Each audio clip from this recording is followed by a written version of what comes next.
yang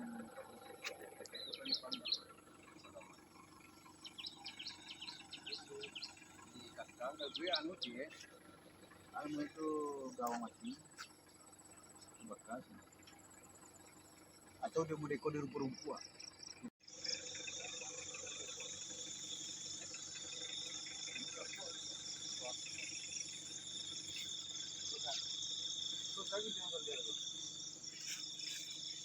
Kalau kini gue rasa